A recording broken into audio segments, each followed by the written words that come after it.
Carol and Rachel will require in terms of a manifest of who's in house and we know exactly who's coming and going. yeah. But at the moment, so I mean, as you probably gather, these things are changing on an hour-by-hour, day-by-day basis. So who knows what tomorrow brings? But at this moment in time, they're not planning to bring any more flights into Christchurch. Whether they bring any more flights into New Zealand, I don't know. There is some talk that if they do, they might take them to Auckland, but I really, really don't know that at the minute. I can't tell you whether we will or we won't. But obviously, we've got the camper vans that are lined up as well at the showground. So who knows? At the moment, we're assuming that what we've got is what we've got, and how long people will stay here for will be till the duration of the lockdown. So if that lockdown extends, they will extend as well. Yes. Yep, they'll be subject to that. And as I say, unless their situation changes and they can something's changed that means they can then now fulfil those 9 criteria, there's only Rachel and I or someone from Public Health who can release them. And we have a set questions that we'll go through. We have to satisfy that. We let Community and Public Health know that, and then that's all managed process. So if somebody comes up to you and says, oh no, I can go, I've got arrangements, that is not the case. They will not be released until we release them and we let Michael know, and then you'll receive all that. So okay, so if you think about the processes and that we have here in the hotel, the other one that we were concerned about was the shuttle, the minibus. Yeah. And it doesn't really mean for your folks, because your folks don't go anywhere at this stage. Yeah. Okay.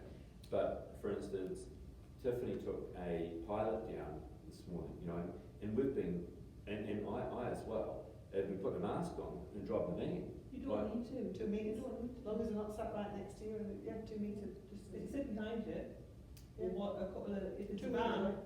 2 rows behind. So Just separate yourselves in the van and fine. But if the well, there's minimal risk there. Yeah. You're not coughing and spluttering.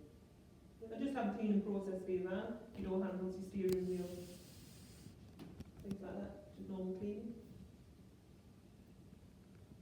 So when you've got your normal cleaning products that you use, your detergent cleaner is normal detergent, or the wipes, or the spray, what? Yeah, and there's colour coded Alcohol, all alcohol. box. All alcohol based. Alcohol is a low level disinfectant, so will kill most things.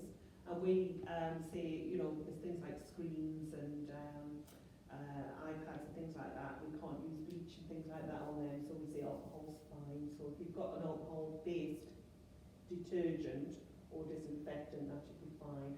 If somebody became unwell, started having diarrhea or vomiting and that, do you have access to high level disinfectant like bleach or pottery morning? Yeah, so we've got an alkaline cleaner as well, which is a bit criteria and bleach. Yeah. So if we did have a suspected case, somebody suddenly became unwell, we would have that ability to clean and then disinfect with bleach afterwards, and that's fine. That's only if people are unwell, okay? And if they're well, it's our normal cleaning process. And if anybody comes unwell, obviously Michael will let us know and we'll put a process around that. And if you feel better leaving that room for three days or so before you go in and clean, well, that's up to you then. Yeah. I actually think too, like we've got a lot more capability, because what's actually happened is there's a lot of rooms that have been left since the lockdown on Wednesday night. We made a management decision, we leave it for 3 days. A lot of those things. A lot of big clean. So we've got, but one thing we could do is, even if you threw another 20 at us, we've still got so many rooms that we could actually, what we could do is we could actually move them around a wee bit, like in terms of offer them a room change, to make things a bit more interesting for your guests. Some rooms are a bit sunnier than others, and also what bothers me is I know that, for instance, if a room is left for 2 weeks and the showering video without proper cleaning, the glass gets a bit grimy and it's hard to get back in there. Yeah. So that just have some conversations. If people want to stay in the rooms and you give them cleaning stuff, absolutely fine. If people say, oh, I'd really like a change of scenery now for a bit, absolutely fine. So you're okay Just with look, it, yeah. I'm absolutely okay with that. Just look after these people and just think how you would feel if you were in a situation. I would just want somebody to be accommodating and sensible and helpful. Well, see, where they are, the 2 floors above it are actually, there's a better view and, and it's Fine. slightly bigger and that's. I'm absolutely good with that. Right, I'm going to go around for questions. Any specific questions that you haven't had answered so far? I think I've had everything answered. Yeah, I think the main concern for our team was the room service trays, delivery, and but I mean, what you're saying is there's no need to wear gloves, just wash your hands and. Yeah. Okay. So, the question for you, so if you go out, because obviously all you guys are coming into work, so what do you do when you go to the petrol station and you go to the pump? Same sort of thing. Yeah. So, do you think about the same things when you go and fill petrol up or put petrol in the Well, car? yeah, I do. I go home and wash my hands. Yeah, Yeah. but Yeah. like that, same Yeah. thing. Yeah. So, just apply the same principle. So if you go back to the supermarket or you go and put petrol in your car, just think about the same things. Who's touched this before? If I maintain good hygiene, I break the chain, Yeah. regardless of who else has been there. So you just adopt those same principles throughout everything. Okay, so I'm good. you're happy? No specific questions? No, I'm good. Kitchen questions? Already. Do you think, for the guys, I wonder if we shouldn't have masks for the guys in the kitchen, do those surgical ones in terms of if one of my guys comes to work and they've actually got something brewing. You don't need to wear things just in case, okay? You don't need to wear personal protective equipment just in case, because we've got our social distancing. If your staff get unwell and shouldn't come to work, they should ring you and say, I feel But unwell. Is there a chance that a chef could actually be the source by having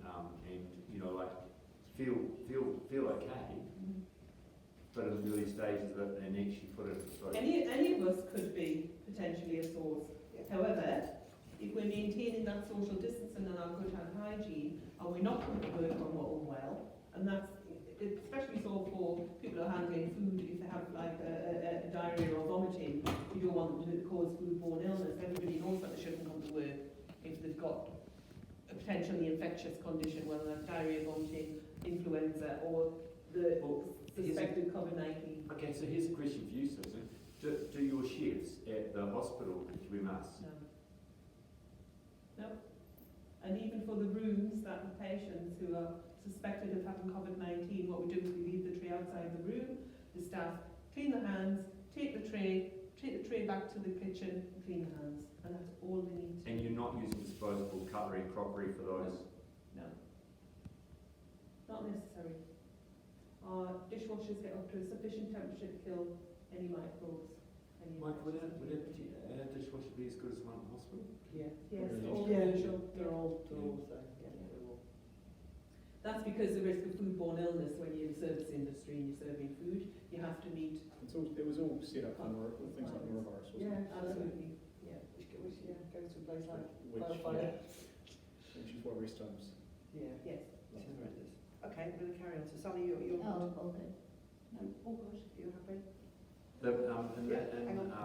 In housekeeping, the surfaces like the lift buttons and the handrails, that we've got to make sure we continue to blitz those. That's Regular cleaning. I think that's that. Yeah, we talked about that the other day. I think that's good. Anything people might be touching, just regular cleaning would be great. You're okay? I'm fine, thank you.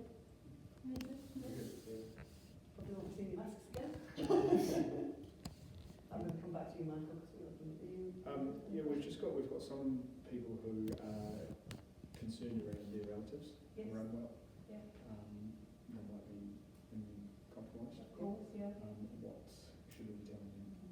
If there's social distancing. Of course, if you're social distancing, well, there's minimal risk, of course, Be mindful ourselves, we might have conditions that make us a bit immune compromised and a bit vulnerable, so we need to look after ourselves.